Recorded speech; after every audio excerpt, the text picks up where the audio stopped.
So, ayan na nga po, iminimekos-mekos na natin ng ating pork. And then, ginisa natin siya sa sibuyas, bawang, at kamatis. Ayan.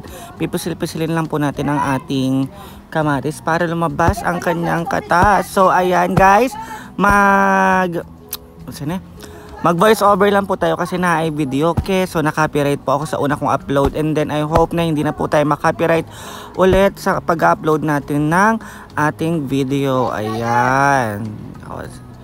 And ayan, antayin lang po natin siyang kumulo ng kumulo hanggang sa lumabas ang katas at lumasa na ang oyster sauce sa baboy. And then lalagyan na po natin ang ating upo. Ayan. Ginisang upo po pala ang ating lulutuin for our lunch today. Tada! Ayan, ginisang upo. Napasabog na masarap at malinamnam at imekos-mekos na po ulit natin yan. Ayan, super mekos lang tayo guys para maghalo ang pork at ang ating mga ginisa at ang ating oyster sauce sa ating upo. Ayan. May favorite po talaga is ginisang upo. Promise. Lalo na kapag ang ate ko ang magluluto. So, tatakpan muna natin siya in a few minutes. And then, ayan. Tchadan! Kumukulo na ng bonggang-bonggang ating ginisang upo. Nilagyan ko siya ng onting tubig para at least lumambot ng bonggang ating upo. Pero matutuyo din naman yan mamaya kapag pinakuluan natin siya ng bonggang-bongga. Ayan. So, antayin lang po natin lumambot ang ating upo. And then, luto na siya. Ayan. So, titikman natin kung ano ang lasa. Kasi nilagyan natin kanina yan ng paminta. And then, a little bit of sugar. Pero nagustuhan niya ni Amanda kanina. Nag-thumbs up siya sa akin nung nalaman niya ako anong luto ng ginisang upo. Diba? Kulo lang yun ng kulo para at least ma-observe ng upo ang ating sabaw at medyo mawala ang ating sabaw. Pero gusto ko talaga sa upo, ginisang upo ay masabaw. I like it! Para na rin sa aking hangover! Sorry na for my voice guys kasi wala tayong boses talaga as in walang wala. Kaya ayan, pagsagaan nyo na po ang aking boses and ang aking pagluluto. So, kapag may lulutuin ulit sa rep, lulutuin lang natin siya ng bonggang-bongga. Pero, baka bukas mag-tortang talong ako kasi miss na miss ko na yung tortang talong. Promise. Alam nyo naman ako, I love talong so much.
Init pa yan doha. Dali. Bayan managkuha na niya. Magkamay na lang ta. Kay walay kutsara.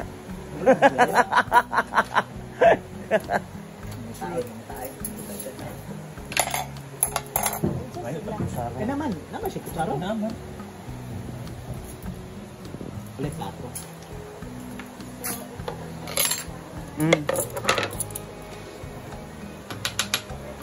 Halika na Ate Rhea. Zigzag and Danis.